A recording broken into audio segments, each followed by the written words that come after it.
Greetings, and welcome to another episode of Women and Resistance.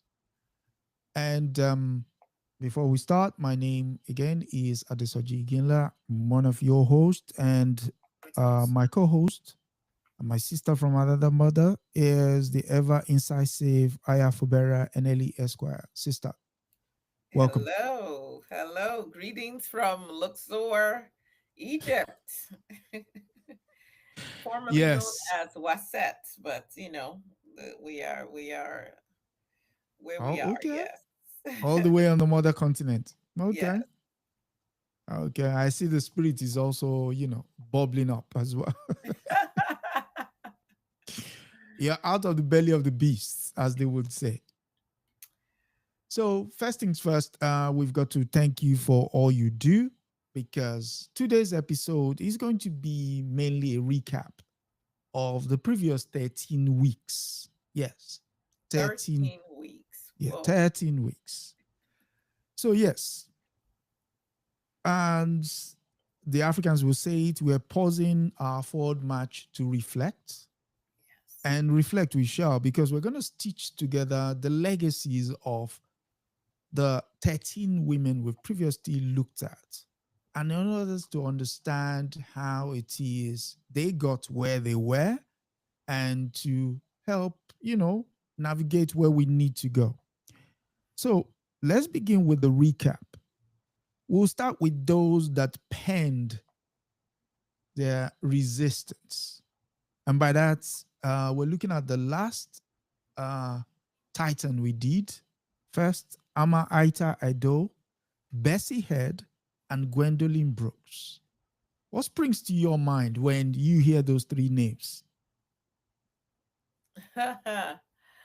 Great question. Bessie Head, Amaya Taido, and Gwendolyn Brooks, all who lived in different places, all Mm, connected by this one struggle that has multiple heads. It's like fighting one beast with multiple heads: correct? patriarchy, imperialism, colonialism, Mm, classism, um, sexism, racism, all of the isms, so to speak. And what comes to mind is just their focus mm, and their vision and their courage to speak up and to speak loudly and speak often when many others may have been silent. mm. And I would add to that group actually Nina Simone, True. because she wrote the words for some of her music as well, some of the songs that we know her for. And so yes, certainly looking at these women using writing as resistance, you see where their work was not just an act of protest. It was, I would say, a prophecy as well, speaking into us Mm, what should be, how we should be,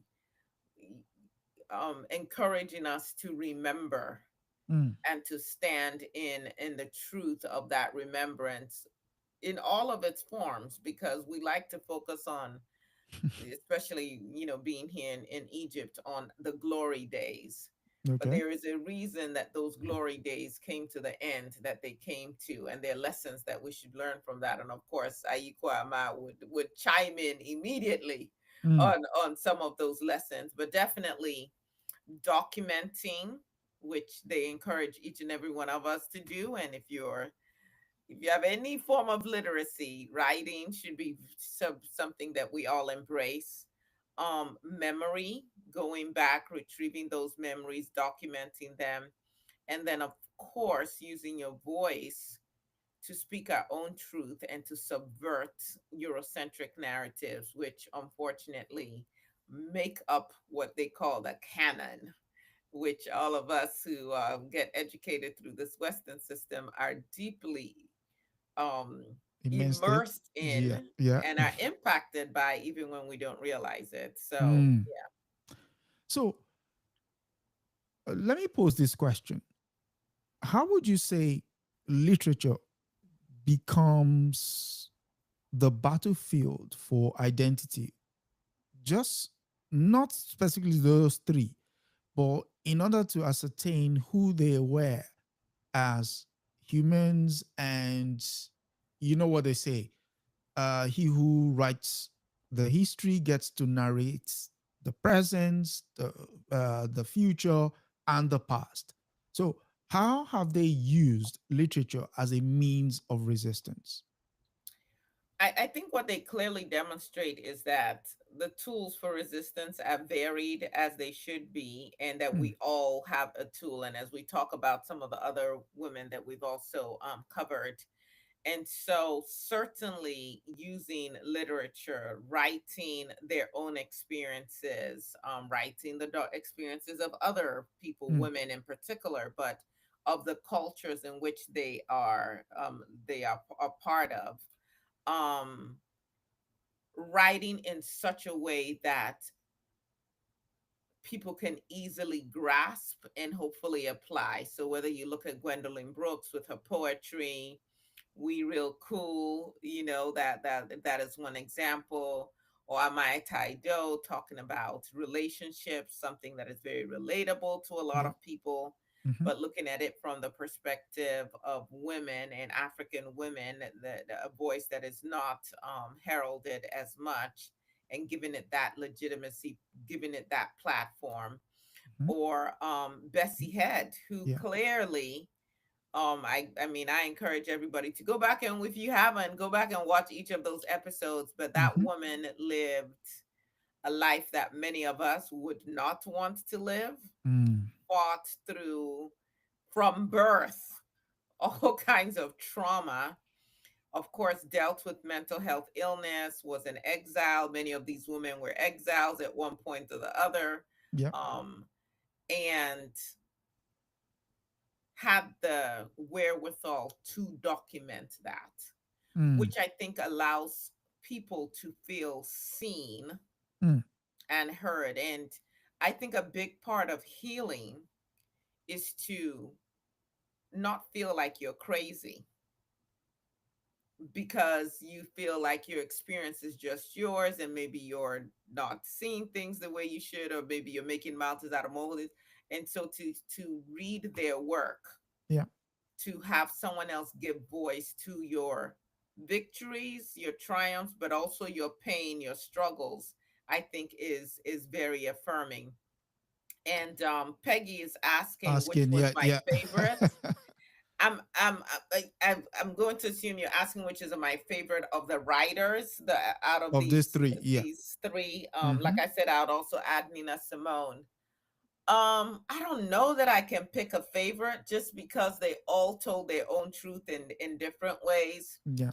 I would say that I was very struck by Bessie Head's story and her Mm. resilience. Mm. I think a lesser human being Would have would have broke. just Would have ended life broken. Yeah. early, Yeah. would have Yeah. just like, okay, let me take the path of least resistance. But she fought to the very end. And for her to have been able to get published at that time with Time. all the obstacles, and yet write in ways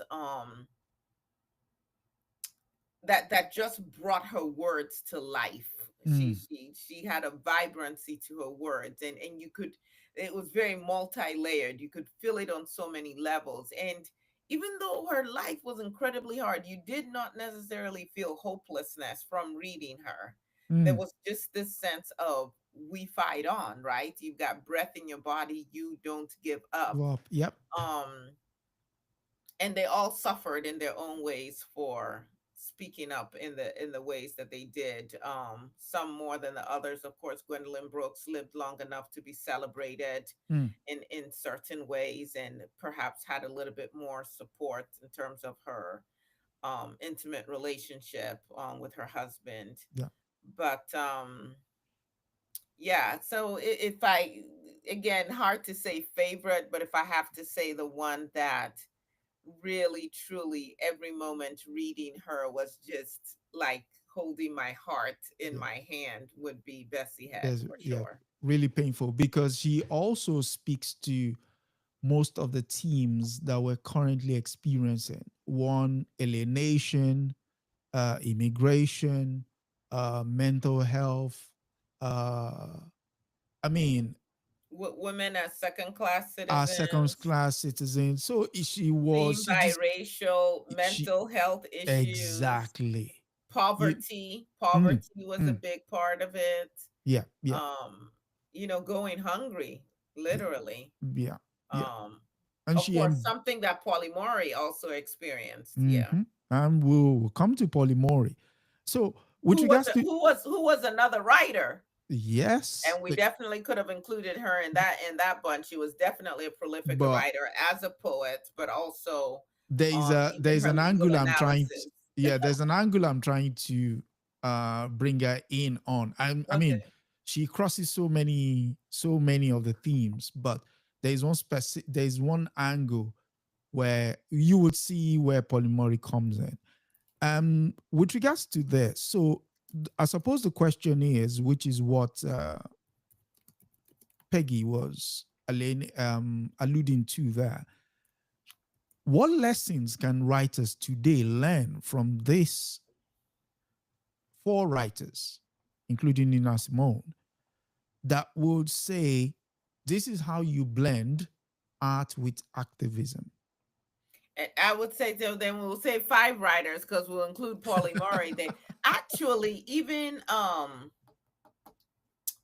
oh my God, Batal, she also wrote poetry as well. Yeah, So these yeah. women were definitely multidimensional. I would say that art cannot be for art's sake. I think that that's a very Eurocentric perspective. Mm-hmm. We did not, I don't know, you speak Yoruba. Do you guys necessarily have a word for art? We basically No, art produce is things that were functional and that were necessary for our survival or our storytelling, our chronicling, yeah. our exhortation of each other, and remembering the past and reminding people in the present and the future. So I would say that in this day and age where we everybody needs clicks, and as I say that, like, subscribe, share, Yeah. um, and put your notification All the bell good on, stuff. Yeah, all the yeah. good stuff, that these people weren't just like using chat gpt and saying, okay, what will sell, what Mm, would be salacious enough that people are going to be like, ooh, I want all the tea. They were writing for liberation. mm, Their writing, their works were an act of not just resistance, but trying to reclaim who we are as human beings in the mm, world. mm, And so for people who know or want to develop that art of writing, whether it's literature or songs, whatever, legal documents, whatever it is, I would say that it wasn't just, I would take the liberty to say that their work wasn't just writing for writing's sake, but that they had a vision and that they had a purpose to it. yeah. And Y- we should all find the purpose that drives the things that we do. I mean, you said you used the Yoruba as an example of how art is. You know how you go into museum and you see a drum, and the drum is put behind a show glass. You see Funny you say museum because I think, oh my God, we've been so to, in 3 days, I think we've been to maybe seven, eight, nine museums, so whatever. Yeah. I mean, so Yeah. you see the drums behind the show glass. You know, you're looking at it like, oh, this is what they used to do. The big drum, the little drum, the pestle and the mortar. Those in We're to the functional. Europeans, they're functional. Exactly, they're functional. The stool that you sit on, the millstone, those are from they're tools. Yeah, but you go to any European museums, those stuff are now put in museums. Like these are Art. stuff that it's akin to us putting a toaster behind a show glass. You know, Yeah. So which they will do to show the evolution of toaster ovens or something. Yeah, they will do. But in the time that the person was actually creating the toaster, it had a mm, function. Now, do we led by spirit mm, set, create it in a certain way or engrave it with certain things and all of that? Yes. But for us at that time, it wasn't, oh, I'm looking forward to my piece being hung in somebody's house. It mm, was mm. it had a purpose to it. Yeah. Okay. Speaking to purpose, we go to the next group. Uh, well, freedom fighters in flesh and fire. The next group contains the likes of Winnie Mandela, Queen Idia, and Empress Tatu Betu. Before you even go delve into who they are, let's throw, let's use the Peggy test again. Which would you consider to be your favorite of the three? You can't again, it's like what define favorite. I don't have a favorite. Each of these women Mm, in their own time rose up to meet the challenges of their day. okay. So whether you look at Queenie Dia, who invoked music and spirituality and military strategy and nurturing of her son, and bringing together her community and actually physically fighting for Mm, sovereignty. I would say all of these women in one shape, form or the other were fighting for sovereignty. Um, Again, just used all the talents that she had mm, and directed them towards a purpose. So, you often talk about, let's say the power of the sun. And yeah, and it's really hot here in, in Luxor, but the sun just shining on you. Yeah, I guess if you're out there a long time, you could get sunburnt or tanned or whatever. But it's not until you really direct the rays of the sun. So if I take a magnifying glass, if I'm walking around with a book or a sheet of paper, no problem out in the sun. I take a magnifying glass and I direct those rays in a very purposeful way on a sheet of paper, and I can set it on fire. yeah. And so what I see with these women is just being very directed in what they were doing. Warfare, statecraft, definitely. When you talk about Taitu Batul, I mean, this woman was thinking strategically, thinking about economics, banking, thinking about where do we receive our guests and how do we make sure that we have our own space and we don't have to go to a foreigner's place to meet, and so set up their first hotel, Mm, which is still in existence. um and navigating some of the preconceived notions about what women can and cannot do in that whole purpose, and not losing who she was as a woman, whatever that might mean to different people. So these were all of them very much cultural symbols in their own right. And definitely, if you talk about Winnie Mandela and again, what she endured, I don't know how many of you have maybe spent a weekend alone and you're like, oh my God, the loneliness, it's quiet, whatever. Now think about 491 days in days solitary confinement confinement. Yeah. away from everybody you know and love. You could have your kids there in a sparse living environment, and ended up, of course, being known as basically the mother of the movement Mm, and being the guiding force behind the elevation of Nelson Mandela, who obviously was fighting. And we know his story, in prison for what, 27 years, but there yes. were others as well. But she's the one who kept that drumbeat going, making sure that the world did not forget him. Mm, um and I would say obviously played a very significant role in ultimately the apartheid movement, or yeah, apartheid being, we would say, at least temporarily displaced, hopefully permanently, but at least temporarily displaced. And so you see Tatu Batil, Queenie Dia, Winnie Mandela, all of them defending sovereignty, yeah. all of them really trying to use their gifts, their talents, their voice, all of their thinking abilities to galvanize people towards the liberation of their people. Mm. And so in terms of a favorite, can't do it. Just can't do it. What the reason we're studying all of these women is to draw inspiration from each and every one of them, and to understand how, whatever circumstances you are dealing with, Mhm. there's never a need to completely be hopeless. Even Mhm. though things may look that way, you just keep fighting towards the vision that you have. And so the question is really, what vision do we have for ourselves? Do we really believe we can be free, and are we then doing what we are capable of to work towards that ultimate freedom? And I would say many of us aren't, most of us aren't, but these three women definitely embodied it in different ways at different times, regardless of the obstacles that they faced. Okay, I suppose, I mean, the fact that we've done this 13 women probably answers the question I'm going to ask. Well, I'll ask it anyway. You probably have a different take.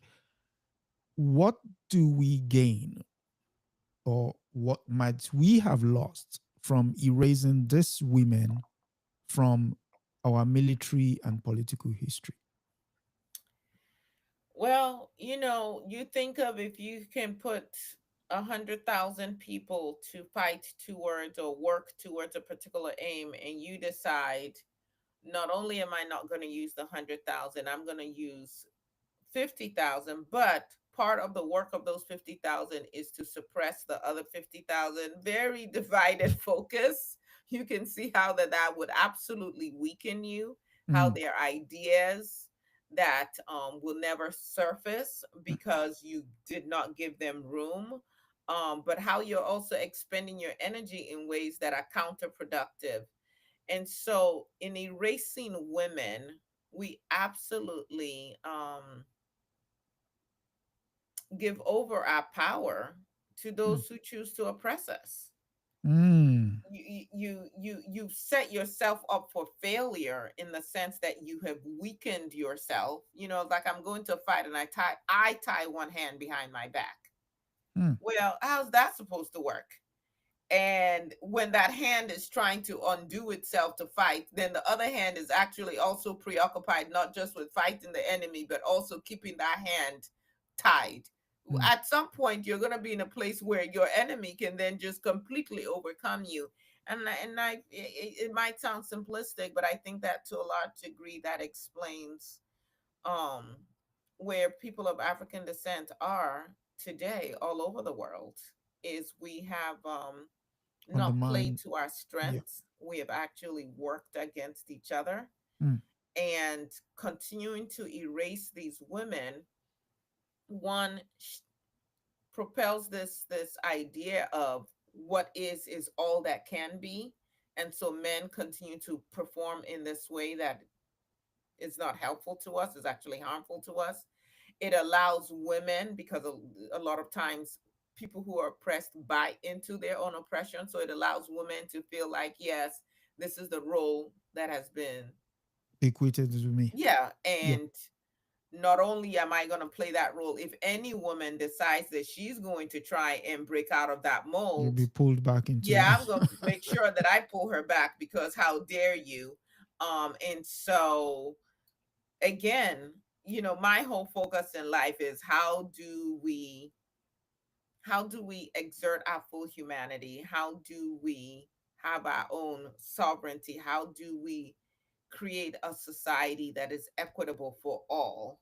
Mm, And we can't do that by erasing ourselves, erasing our strengths, erasing our struggles, erasing our voices. And that's what we've done, obviously, for African people as a whole to some extent, but mm, specifically for women of African descent. We just have not told the stories in a way that would allow everybody to draw inspiration and to build on it.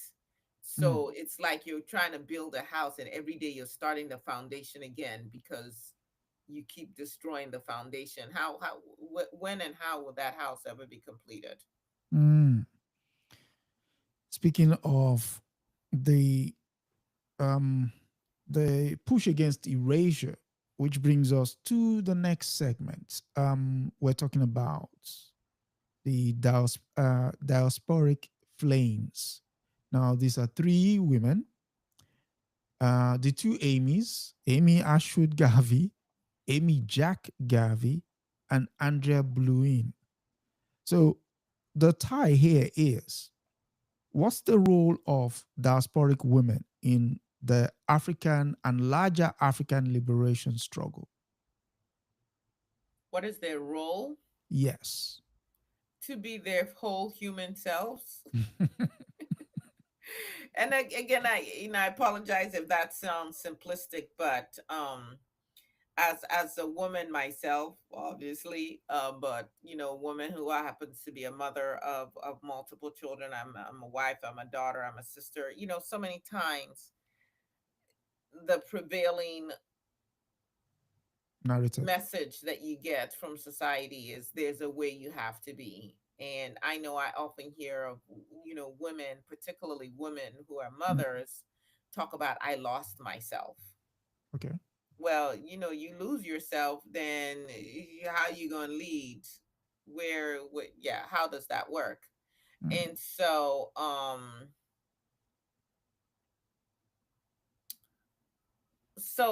thinking about these women, I'm thinking about their shared willingness to sacrifice personal comfort for collective freedom. I'm thinking about them not restricting themselves to geographical Location. locations, or to just, hey, let me achieve personal, just do what I need to do for myself, but willing to make the sacrifices to organize, and to reach across geographical boundaries. Mm. And so what you see with these women is, like, let's take Andre Bluin for a moment. Working in Congo, she didn't come from Congo, but understanding that our struggle is one and the same wherever we might be, and the willingness to task herself intellectually, Yeah. and then to present herself as willing to do this work that could cost you your life Hmm. at any moment in time. Yeah. I don't know if that answers your question. I mean, to buttress your point with regards to Andre Bolin, she also participated in galvanizing the Guineans to say no to the Pact of Continued Colonialism in Guinea in the 1958, and is the beginning of what has now transpired into total African liberation, at least in the French speaking part of Africa.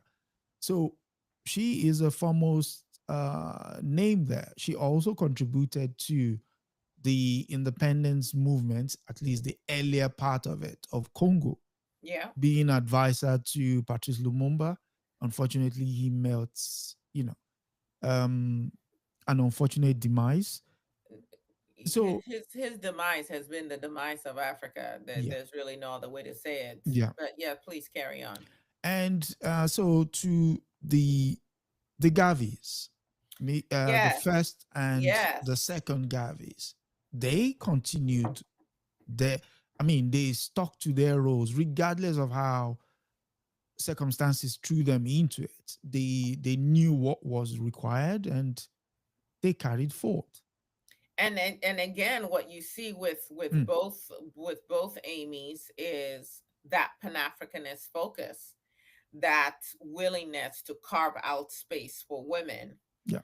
that willingness to work with people again across geographical borders. Not to say, oh, I'm Jamaican, this is all I'm concerned about, but really to understand that our issues are interconnected wherever we are as Black people, as people of African descent across the diaspora.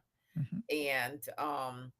And to carry on that work despite against difficulties. None of these women were wealthy.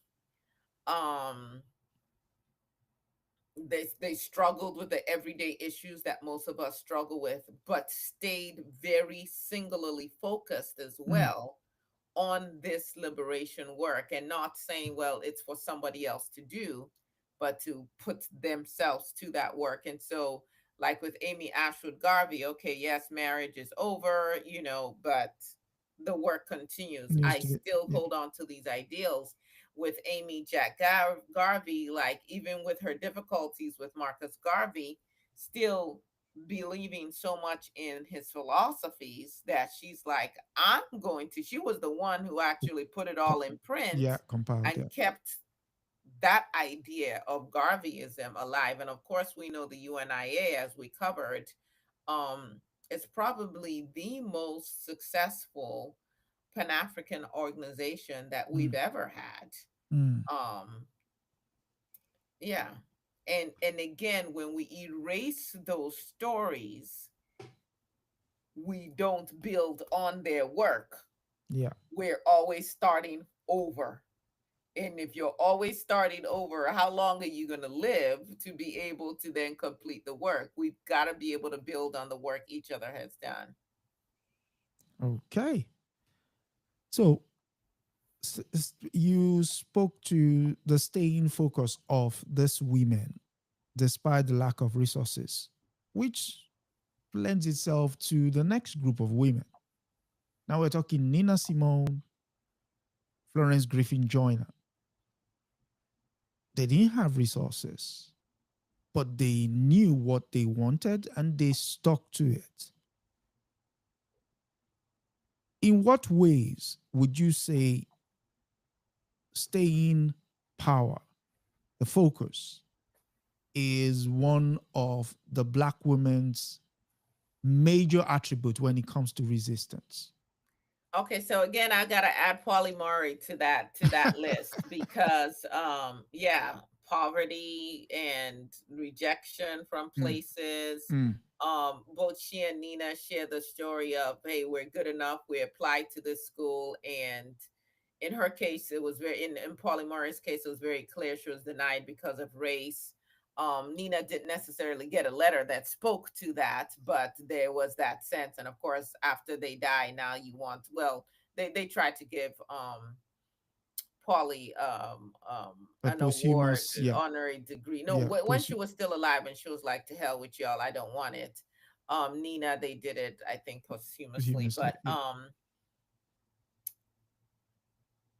I don't know. So, for instance, in the case of Nina Simone, initially she wanted to be this classical pianist. She knew she had this gift.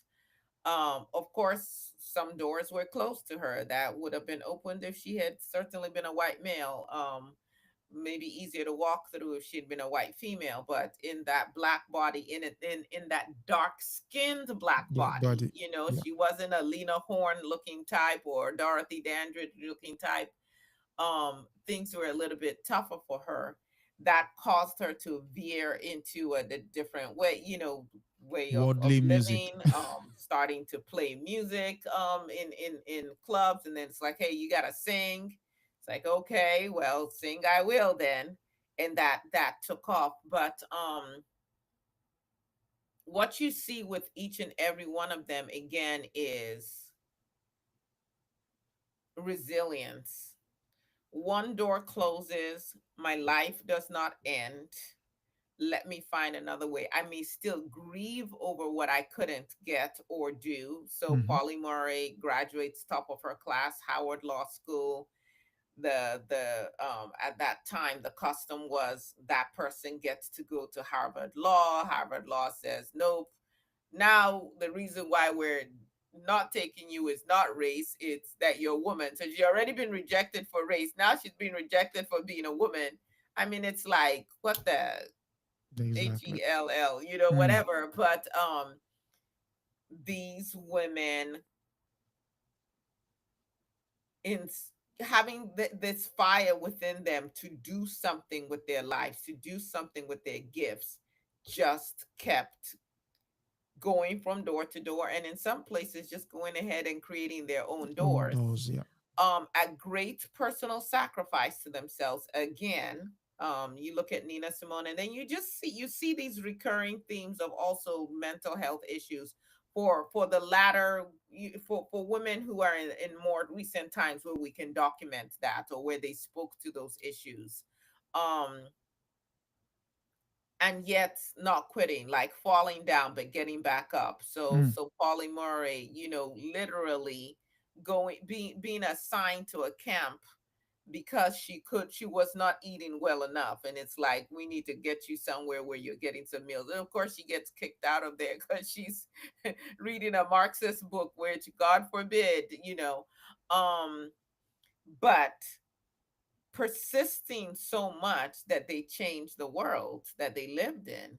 Mm. So whether you look at Paulie's impact on the civil rights movement for people of African descent, which then opened the doors for every other group. Look at it for, women's rights. Look at it for what she never really got to experience, enjoy, transgender rights. um Absolutely a trailblazer in so many ways, but it required never giving up on yourself even when you get knocked down Down, yeah. over and over again. So we saw that with Nina and with Flojo. There's some people who would say, why would you include Flojo in a conversation on women and resistance? I mean, look around the sports world now, whether it's tennis and but particularly track, and see how Black women now are able to express themselves. Themselves, yeah. And it was really, Flojo was one of the main people, not the only one, because she built on the work of other people as well. But just breaking open those doors to say, yes, I am an athlete, but I'm also an artist. She Hmm. actually was an artist. Yeah. Um, and I also have a voice. I'm not just, an entertainer on the track field or whatever. Mm. I will express my beauty, my femininity. I can still do my job on this track. And I have other things in life. And she actually talked about what she wanted the next phase of her life to be, but unfortunately passed away much too young, from some health issues. And so the prevailing story again is, who are you? What gifts have you been given? Mm. How are you going to use them? And when you have, how are you going to develop them? Because all of these women were also incredibly disciplined. Think of the work that it takes to learn to become a classical pianist. Pianist. And then in the case of Nina Simone, the very unique sound that she created, where it's like some classical music, and it's, folksy, and it's, some would call it jazz, and she's putting it all of this together, and it sounds like nothing that has been Mm. um before she even gets into speaking her truth through her lyrics, and doing it so boldly as to say, no, you didn't just come here, or maybe you thought you came here to for me to entertain you, but I'm also going to educate you. I'm Get you. also going to make you feel uncomfortable. And Flojo, the same thing. Yeah, you may have come to just see me run, but I'm coming to say I'm a whole human being, and these are other aspects of me, and I'm going to let them all shine and flow through. And Paulie Murray, priest, poet, lawyer, Hmm. activist, just amazing. And so for us women, I would say, and for men, because everybody should be inspired by these stories. A phrase that I used to hear a lot, and some of you probably still hear it a lot, and you can share in the chat how it impacts you, is jack of all trades and master of Master of none. none. And there was this sense that, which I think is a very Eurocentric viewpoint, that you have to be so specialized and just do one thing. But you even look at, if I can evoke some men, people like Benjamin Banneker, who was a farmer, and he had the almanac, but he also built a clock, and he also knew, understood cosmology, and then he also understood um, architecture and design, and he wrote poetry. I mean, it's like we can be everything Mm. that we can imagine ourselves to be. and we don't have to be one dimensional. And even when the world is trying to put you in one box and say this is all you can be, having the courage to refuse to be in that box, which can also inspire other people to Br- allow themselves to be to free. fully develop, to be free. Yes, Yeah. but it's the discipline. These people got to the levels that they were because, not because it was easy, Mm, but because they were willing to do the work without and before any lights, any so-called notoriety or fame, and even afterwards. mm, Because for many of them, they did not um gain all of the accolades, that maybe that they were due, or if mm. they did, it didn't last, for any variety of reasons. And I think some of us quit too soon. Some of us don't are not disciplined in the way that they should be, and I'm talking to myself as well. We make too many excuses. We put limits on ourselves, and these women, part of their resistance was taking the limits off, refusing to subject themselves to the limitations that others would impose on them, and certainly not to impose limitations on themselves. So, what you're advocating for there is a bit of a rebellious streak in this women, which brings us to the Well, next. only rebellious because we live in a world that doesn't Re- want us to mm, live mm, free. Otherwise, why would me expressing who I am be be considered so rebellious. threatening to you Yeah, that yeah. you've got to squash it? Yeah, Mm, mm. yeah. So, I mean, on that fairly innocuous spirit, we go to the next segment, which is titled Legal Minds and Rebel Hearts. You've always wanted to speak about polyamory, which is she comes in this group. And so it's Polly Mori and Lucy Parsons. Lucy Parsons, Yes. yes. So, Um, you want to refresh the listeners on who Lucy Parsons was? okay, so Lucy Parsons would, I mean, there's a book. Uh, the best description is the one that the Chicago police labels her. She Yes. was considered more dangerous than 1,000 rioters. She Mm, fought for workers' rights, free speech, and was against state repression during the Haymarket Affair.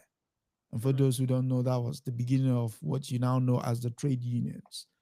So, despite her erasure, her anarchist vision still lives on.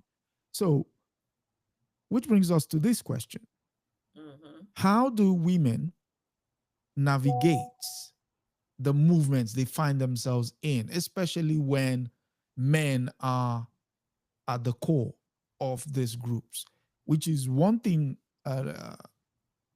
Lucy Parsons sort of experience pre and post the Haymarket Affair. Yes, and again, for those who are just hearing her name, go research this lady. For those of us who have the any labor rights that we have right now, an 8-hour work day, the Mm-hmm. right to take breaks, those kind Breaks. of things did not just come about because capitalists were being benevolent. They had to be fought for. Every right that any of us benefits from today, someone sacrificed for it. And so for us to now enjoy those rights and then to feel, oh, I'm so comfortable, I don't need to speak up because I'm afraid I'm going to lose them, that is incredibly selfish. What you see with all of these women was is resistance through performance. They were out there performing, putting body and presence, speaking out. All of them, especially in the those in the more recent times, surveilled by the The systems authorities. of their time, Mm-hmm. here for those in the US, definitely the FBI all over them, and yet choosing to disrupt, and to disrupt publicly, Mm. right? Not just behind closed doors, not just on the internet, you know, all of our internet Keyboard warriors, warriors. but in real life, you're doing. absolutely nothing. Well, I shouldn't say absolutely, but not doing as much as you can do. These women demonstrated a willingness to pay the cost for being exceptional Mm, mm, in both in all spaces, but certainly in what would be considered white spaces. mm, They were just like, no, we we if we're gonna live, then we're gonna live for something. And mm. I think it was Martin Luther King said that Martin Luther King Jr. who said, until you find what you're willing to die for. I'm For paraphrasing. you will, You're if not you, yet living. yeah. And so, what is it that we are willing to die for? Mm, And so, certainly, Pauline Murray, with the work that she did, and eventually even going into the priesthood, was about trying to make sense of what would be the pathway for peace and liberation for people. Um, and of course, became the first African American woman um, bishop, I believe, yep, in yep. her in Episcopalian Episcopal. church. Yeah, Yes. yeah. And Lucy Parsons definitely, one would argue, ahead of her times. But then again, if you study history, not at all, because there were women before For her who her, yep. also fought in Mm-hmm, their own ways. mm-hmm. But we're going to be next week, I think, talking about one of them who is one of the female pharaohs here in ancient Egypt. And so, again, the lesson I take from these women is willingness to stand for something and to understand that um, it takes sacrifice Mm, to achieve whatever it is. There's a quote that comes to mind: let each woman remember her duty to liberate her land, her spirit, and her people. And that's what I see each of these women doing in their own way, in their own time. Um, yeah. okay. And so, one final question on that group. What would you say Lucy Parsons and Polly Murray did to speak out against double oppression? I'm sure you know what I mean by that. One, they were women, and they Yeah. were also black. Well, in the case of Lucy Parsons, I don't think she ever claimed that she was black. Yeah, She's an but I mean interesting character. the yeah, yeah, yeah. I mean, she passed for white, as they would say, but to a larger extent, she is pigeonholed She's in definitely considered non-white by non-white. Yeah, many people. Were yeah. it's We're very suspicious of her story. Hmm. So ask the question again. What So, the double oppression that they were dealing with, so and how yeah, they how did they faced that? deal with the double oppression? Probably the best that they could in that time. Lucy Parsons. She went into the clergy. She was effectively the first face. No, you mean Polly? Polymorph, yeah. Yeah, she did. Hmm. But she went into a lot of spaces where women were told they shouldn't be. So we know her story at Howard Law School Yeah. is that she was basically fighting the black men in the group. It's like, wait a second, how are we supposed to be fighting Jim Crow? But at the same time, you guys are excluding me from things based Mm, on me being female. And of course, she ended up graduating number one in her class, and they did not want to make her chief justice, which was the norm for whoever was number one. And then eventually people capitulated. And even with Brown v. Board of Education, initially, for the most part, people like Thurgood Marshall did not give her her flowers for yeah. the role that she played in crafting that argument on which desegregation really was argued and won. And we know that Ruth Bader Ginsburg did give her credit when she used Pauli Murray's argument to advance women's rights. But even that was kind of buried because, hey, we're going to hold up the white looking woman. We know One, she was yeah. Jewish, but Mm. we're not going to speak to this other lady. Um, so that's Paulie Murray. In the sense of Lucy Parsons, maybe that was the reason why she felt, being married to a white man gives you a certain level of protection. But I think she got to a place where it was like, to hell with all of y'all, especially after her husband was executed. I will express myself sexually in the way that I want to. So there were some, stories about her in that Salacious sense. stories. Yeah. Mhm. um you know her sexual freedom, even though she was preaching, purity for women, so to speak.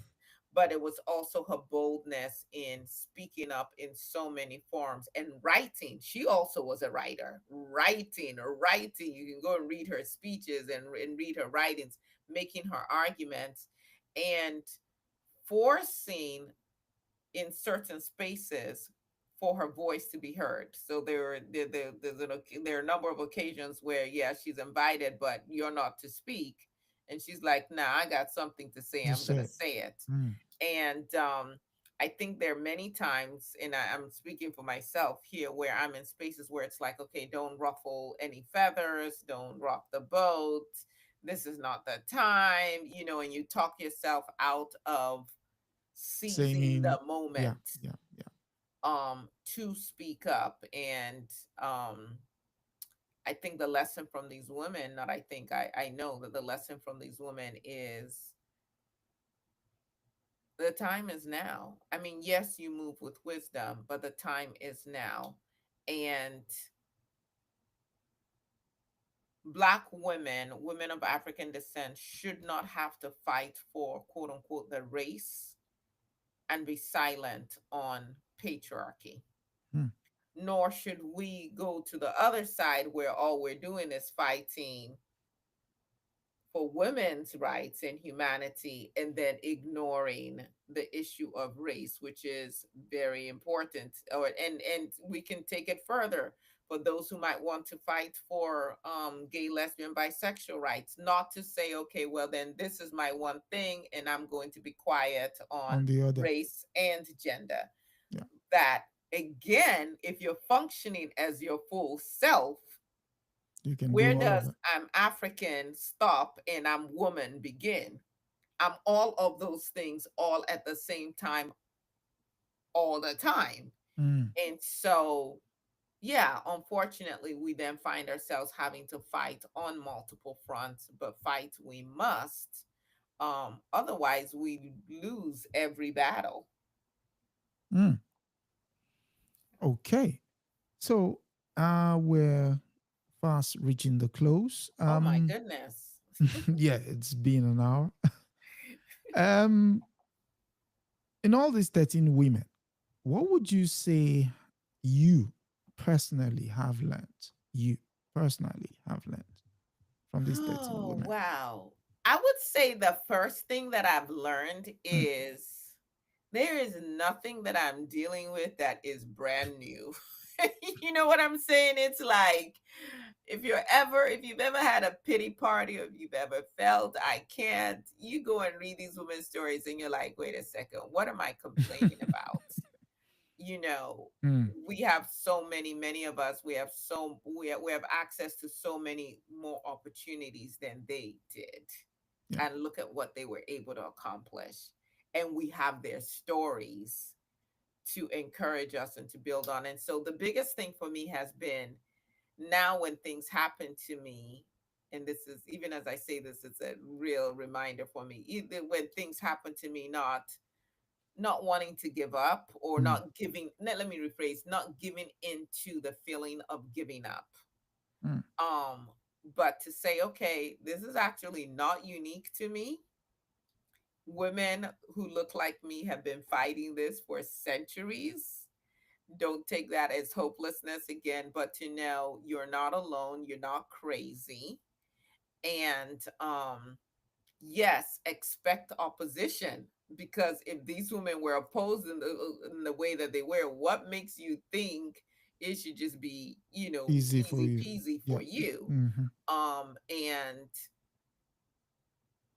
So that's the first lesson I would say, is just understanding that whatever I'm dealing with is not unique, and it's not unique to me, and that other people have faced it and found ways to still make an impact, and so can I. The other thing that I take away from these women is being about the work and not just the talk. Like, Mm. these women put in the work, they put in the effort, and they did it consistently, and they did it against all kinds of Dispatch. Yeah. odds, you Mm. know. Um, and so, same thing is, what are you doing with your 24 hours? Yes, Mm. yes, we know you should sleep because your body needs rest to rejuvenate and all of that. But what else are you doing? And we are in a society, I think now, where, and again, I should stop saying I think. We're in a society where I know that so many of us are distracted. You know, dumb stuff like, oh, women love to shop, retail therapy. Like, really? Really, capitalists got you in the The truth. got your In head a all messed chokehold. up, that Yeah. you're gonna work so hard, and all you're gonna do is to feel better, is to give it away and to buy and buy and buy, yeah. Only to be So told you still need some more. yes. So the discipline, having a purpose for your life, Mm. like, each of these women, even though it might have taken them a while to figure it out. You look at Andre Bluin, how she started and how she Yeah. ended look very different, right? Mm-hmm. Mm-hmm. At one point, kind of chasing snow bunnies, Yep. because that seemed like the path to a decent life, which was understandable, given, again, like Bessie had her incredibly traumatic childhood, Mm. um but then realizing, no, there is a purpose for my life, and I'm willing to risk my life, which she did, Mm. to fulfill that purpose. And even after the world forgets me, even after what I've done, like, I'm still finding a way. So she still wrote this biography, which makes all the difference. Mm. Mm. So again, whether we're looking at Ahmad Taido, whether we're looking at Nina Simone, whether we are looking at Winnie Mandela, Gwendolyn Brooks, all of these women that we've mentioned, these are women who, we're like, beyond the pain, there is purpose. And Mm. I'm focused on that purpose. Whatever path I have to take, glass I have to walk over or crawl over, this is the work that I came to do. So I ask myself, what is the work that you've come to do? And I'll share this in very practical terms. I know, as we wrap up here, I am in Kemet in Egypt. It's not an inexpensive trip. And while I've been here, there have been multiple opportunities to do some other things, buy this or experience this other thing, or even lunch, right? Mm. So our initial amount that was paid covers breakfast and dinner, but lunch, we're typically out at sites and everything. So lunch is, you pay for Your yourself. discretion. Yeah. Now, I pretty much just looked at the cost of what lunch is, and being very transparent here, and I'm like,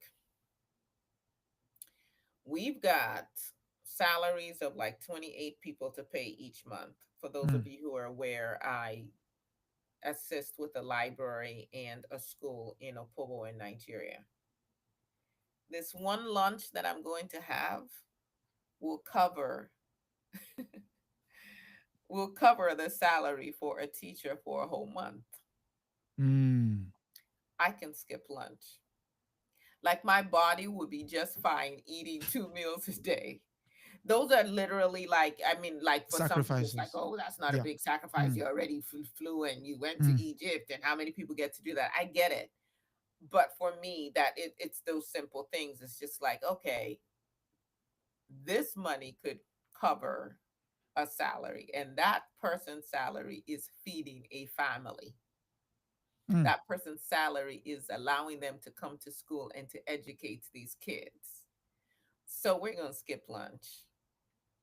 We're going to skip some of the frou-frou things that we do. And I'm not saying that everybody It's needs to not do that. necessary. Everybody Yeah. needs to Yeah. figure It's out what just their thing is. priorities. Yeah. But I'm just giving an example of how Mm. that shows up in my life. Mm. It's like, yeah, I could watch TikTok or watch some movie, or I can read this book because I need this information, because I need to be able to communicate some things. I can sleep or work on my business, or I can go knock on doors to encourage people to go out to vote. Yeah. So we each need to be asking ourselves, what are we doing with this life that we have, and what legacy do we want to leave?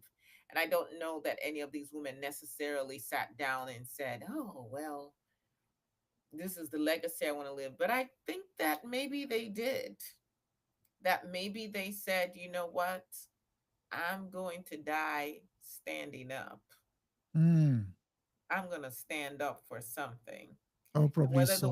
whether the world remembers me or not, whether the world celebrates me or not is not relevant. What's important is I made my life count. I didn't just come here and eat and And do all the excrete and and do die. all the fufu.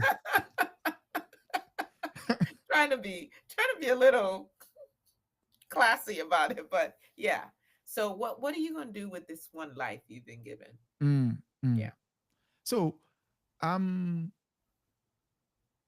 would you care to share with the audience what goes into your preparations for, excuse me, for your preparations every time we have a new person? Bearing in mind, we're going to be speaking about Hepsesut next week. Hatchepsut next week. Hatshepsut, You yeah. know what? I actually am a little concerned every time we choose someone to cover. So some of you have heard this story. I love history, and I also do a lot of motivational speaking, and most of my books are along that self-help, line. And what I wanted to do was to combine both. I wanted to find a way to share history and encouragement for women, and also motivate us to do a little bit more, right? So Mm. my idea, okay, I'm not going to say the idea because somebody's going to listen and then go do it before I execute. But anyway, so I started to read and study and take notes on these women. And of course, I was having a conversation with you. And you're like, oh, we should do this. And I was like, oh, I'm not ready. Da, da, da. But anyway, so here we are. We're doing it. And I don't know how many episodes we're in now. Like, how many women have we covered? That's close, I don't know. 26 now. 26 women. Yeah. Things amazing. So anyway, so let me start with the very first one, Billie Holiday. Billy Holiday, yeah. So With the flower. part of my process, of course, I'm reading their biography. If they wrote anything about themselves, I want to start with that, right? Hmm. Then I Hmm. might read what other people are saying about them. Now, in Yeah. the case of Billie Holiday, there are so many biographies on her.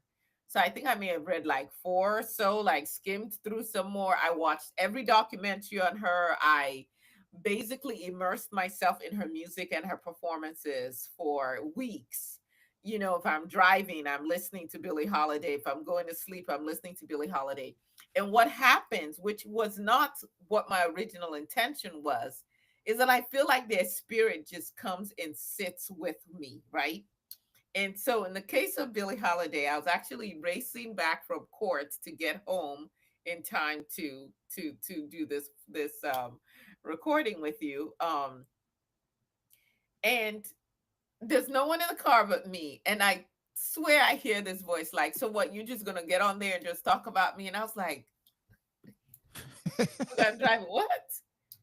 You're not even gonna wear a gardenia? And I'm like, are you serious? Billy, what? And so as I'm driving, I start calling florists in my area to see if anyone has a gardenia. Nobody has a gardenia. I stop at this store that sells fake flowers and stuff. They don't have a gardenia. She's like, you're just not, you can't just, do you know who I am? I'm Billie Holiday. So I ended up just getting a white flower. And I get home and I'm rushing. She's like, you gotta do. So I'm looking for like a strapless gown and the diamonds and all of this stuff. And I did not know what to expect. I had my notes of what I was Mm. going to share about her life. But I really feel like with each of these women, they just rise up. Yeah.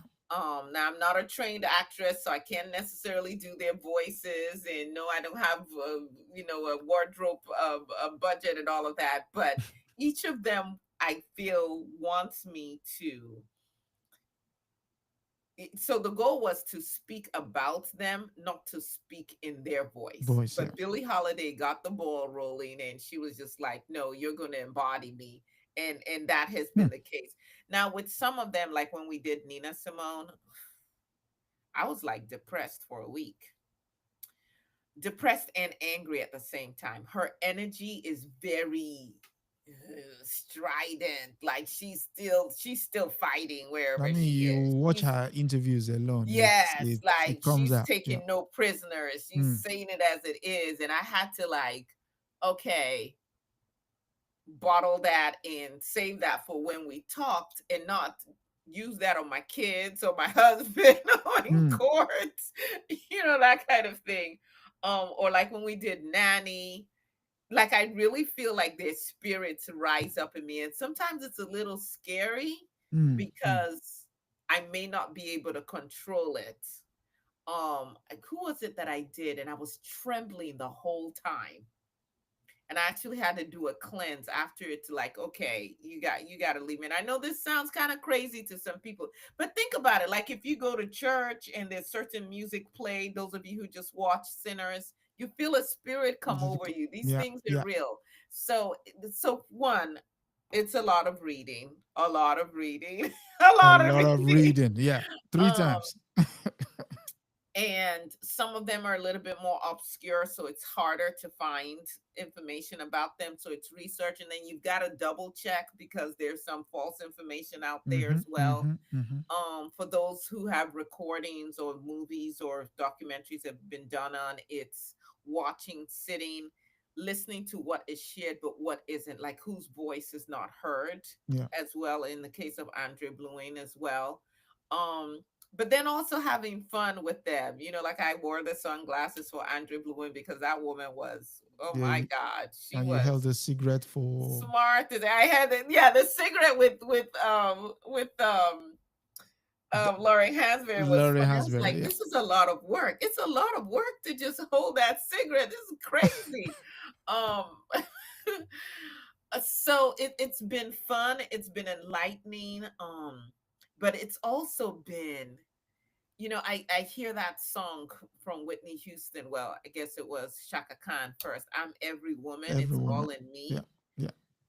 Listen, not taking anything away from men because you guys are all amazing as well. But women, when you really think about who we are and how our bodies are made and what we're able to do, the only word that comes to mind is divine. So yes, a lot of reading, a lot of sitting with the spirits. There was one, gosh, who was it? Oh, I'm not recalling exactly. But like up to an hour before we were supposed to get started, Mm-hmm. she was like, "No, I'm not doing this with you. Don't talk for me. Don't." And I was like, "What?" That was Tony Kate Bambara. Was it Tony K? Yeah. So Yeah, that I was ended. when we had the thunder strike. Yes. So I ended up going to the lake, pouring libation, and I think she felt like I wasn't as prepared as I could be. And I was like, I cannot be an expert on all of you. I'm just That was maybe for some people reminding them about you, for some people introducing you to them, and then they can go and do more research. I'm not trying, but she had an attitude with me. that I was was yeah. like, oh my That god. was the one where that Yeah. was And then one we where and yes, and then we had the thunderstorm. She was like, I don't know what you're doing. Click, we're turning this off. Literally, yeah, yeah, half literally, done. literally, yeah. So We didn't it's complete that one. technically 26 and a half. So she will be the half. It's 26 and a Yeah, half. that was that. Thank you for reminding me. I was like, I got the wig. Did I? Well, yeah, I got the Afro wig. My daughter had it from something else she had done, and I remember that. But she was just battling me the whole time. I was like, well, It was Tony dang. Kate Bambara. And Yeah. then yeah, thunderstorm and the internet went out, and I Mm. couldn't get back on. Let me Yeah. see. Lorna says, learning about these women of resistance gives me encouragement. She thanks both of us. Thank you, Lorna. Thank you. We feel it when you get in character. You're such a blessing to these ancestors. Thank you, thank you. She says you ace Nina Simone. I watched it twice. Yeah, Yeah, yeah. Nina's energy was ridiculous. I mean, the woman is She mm, was a whirlwind. yeah, yeah, yeah. Bessie Yeah. was a Listening to our interview alone, you get a sense that what it would have been like being around her. whirlwind. You will have been, yes. Oh, I can see you over there. You look very ravishing.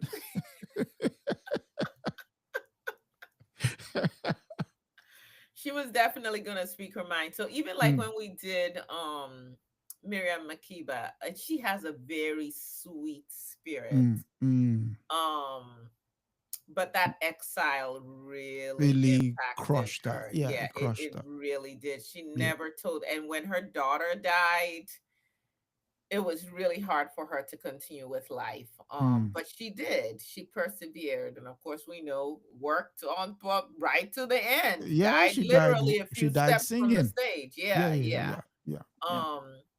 So, but definitely, they say there's a saying that we die twice. Mm, One, when we physically die and make our transition, and two, when people stop calling our names. mm. And so the sense that I've gotten from these women is also just, besides Mama Tony Cade, Yeah, is gratitude, yeah. for She keeping their moved names different. alive. Yeah. She moved different. And so yes, it's on to the next 13. Next week, you want to tell the audience who Well, were. so next week we are hoping that it's going to be Hatshepsut.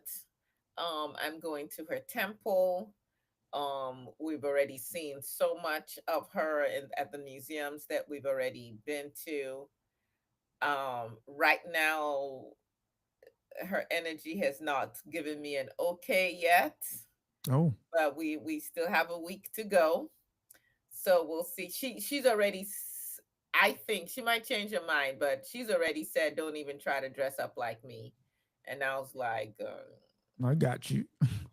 because then I'd have to find that beard and all of that stuff you had on. Mm, So I don't know. So the goal is Hatshepsut next week while I'm still here in Egypt, and that's going to be interesting because the energy, and it's almost a full moon, and there's just a lot going on, and so we shall see. At any rate, we will talk about her however she wants to be talked about. mm. We hope. Yes. Yes, yes. Thank you to you. On to Thank the you to next. you. This wouldn't be happening without you. So No, thank you to well, you. thank you for allowing it to happen because it's one thing for you want to speak to what they intend to do. It's another thing allowing somebody else to, nudge you in that direction. Let's just say Well, that. well, and since we're being relatively informal today, people should know, like, you want an Adesoji in your life. Oh, good. He's on a very personal note, my brother, I'm third in my family. He was number four. Became an ancestor in 2021, and I really feel like God was like, okay, we're going to give you another brother. Doesn't replace your brother, but we're going to help you out here. And Adesoji is truly like a brother from another mother to me, and he's just so pushy.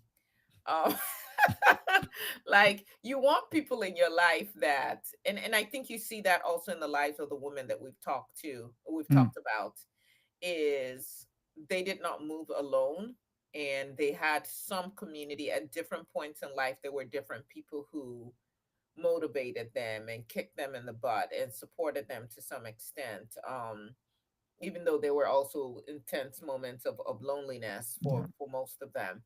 And so you want someone like a Desoji in your life who says, okay, that's just not going to be an idea. That's just going to be something you're talking about. Like, we're going to do it. And here's the date. And we're pressing record. And you're like, oh my God, I have to, Mm, like, yeah. get it. Yeah. Because not I probably, I know I would not have been doing this. I didn't think I had the time. I didn't, I had all kinds of reasons why this was not the time. Mm, And yeah, you made it happen, and I don't like you, but I appreciate you. I know. I mean, when that first list of 10 came your way, you're probably screaming your head out like, what? Yeah, and Yeah. there are times when I'm like, how am I going to read all these books? Some are refreshers, but some I'm reading for the. I'm like, oh my god, because it's every 7 days, and Mm, I have this other life and other things. But like, okay, we're gonna do it. So it's great to have someone like you, who doesn't take no for an answer, and yep. yeah, thank you. No, you're welcome. You're welcome. You're welcome. Glad to be of help. Glad to be of help. Yeah, Because I find oftentimes what happens is uh, reading Aikwama, you find if you just listen, not just even read the books, sometimes just listen to yourself read the book, you find there's an element of loneliness in the vision he holds. He holds a vision that yeah, things can be like this. But yeah, because you don't have that support structure, you find you're just traveling down that road. And sometimes the anger or the disappointment also comes out in said writing. You see it. yeah, And, yeah. so So I have to ask you a question. yeah. What has been what has been the impact on you hearing all these stories, being part of this? Mm. So for me, um, it's not just the fact that they were women, it's the fact that they were black women. I mean, let us settle in. Everywhere these people have been, they've been impacted by things that were completely out of their control. Mm, But despite that, they've said, you know what? I am going to thunder through this thing and nothing. So sometimes you find, even when it seems as if the odds are what's the lady we did, the Haitian lady, her name escapes me now, where she said she looked around her. They didn't yeah. have they didn't have that many bullets, but she looked to the men and she told them, we are going to battle through this. Half of the problems we have in the world can be won just by a change of mindset. Hmm. Because we have this thing about, oh, what am I going to do? What can I do? Or we're You waiting know, for someone else to do it. yeah, Yeah. exactly. But sometimes, like, you know what? I am willing to sacrifice myself for this thing. Because half of the times, the people who oppress you or who exploit you because they have this feeling that you're not going to fight back. Mm, And so they ride on it. And you know what a bully does? When a bully can get away with something, it's not going to leave you just because he did it the first time. yeah. Keep coming back, coming back. I'm back. So for me, the lesson I take from it is the resilience. That Mm. resilience is like, you know what? I am going to do this. I am regardless. So Lucy how Parsons, how have you felt when we talk about the aspects of these women's lives, of that double oppression, of their relationships with men? How have you felt about, like, almost a recurring theme with yeah, yeah. I mean, how men are interacting with women and interacting with black women? again, not making excuses. Again, the way society has socialized the two genders, first and foremost, is you've been told you can be like us if you do certain things.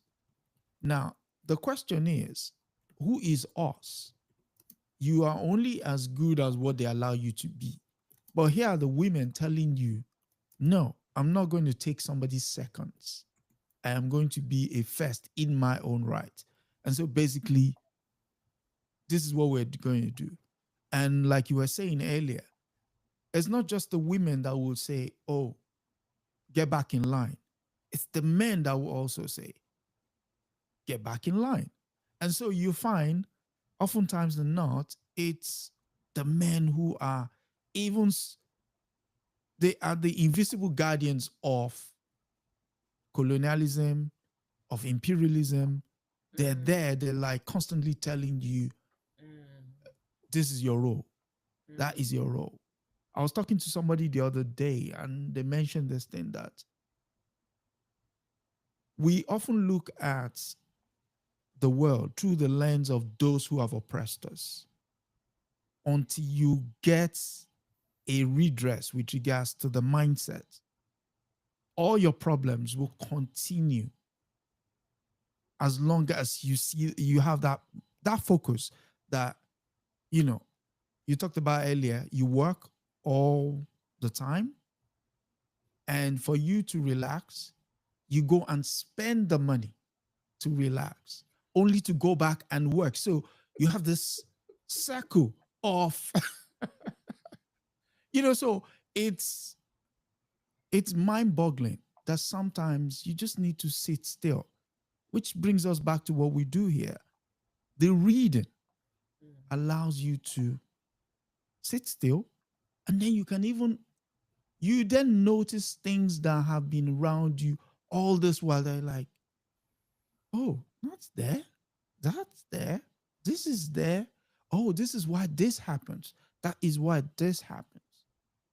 Instead of constant churning, you know. So for me, it's what I've gained is the ability to further sit still. That's one.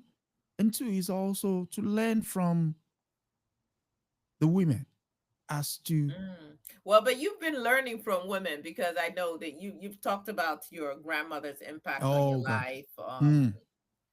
Mm, Yeah. yes, yes, So that yes. that makes a difference. Yeah. So you get a sense that that is an added bonus. I mean, sometimes just listen to the women. Just listen. Listen to You us, know, not sometimes, all the time. yeah, but I'm just saying, I mean, you're not Yeah. going to be around them all the No, time. no, no. Yeah, I But get what you're saying. when you do, just listen. Just, you know, Yeah. just listen Yeah. and you gain something. So, yeah. All right. So, Let's see if there are any other comments before we sign off mm-hmm. here. I was trying to. Oh, someone says you seem so sweet and so very smart. Oh, thank you.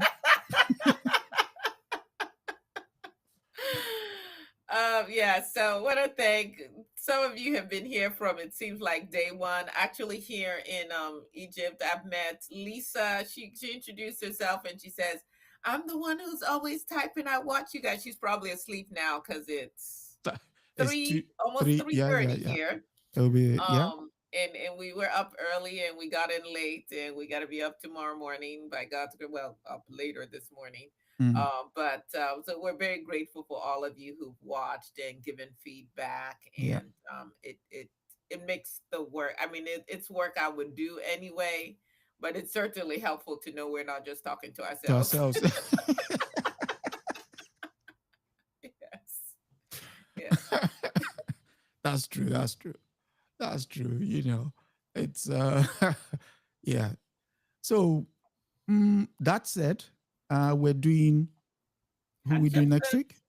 Adjustments Okay. by God's grace. Yeah, if you get the permission to do it, yeah, we'll be doing the episode. And yeah, do all the good stuff. Share, like, subscribe, and until next week. Till next week. Thank you. Until Appreciate you. next week, it's good night and God bless.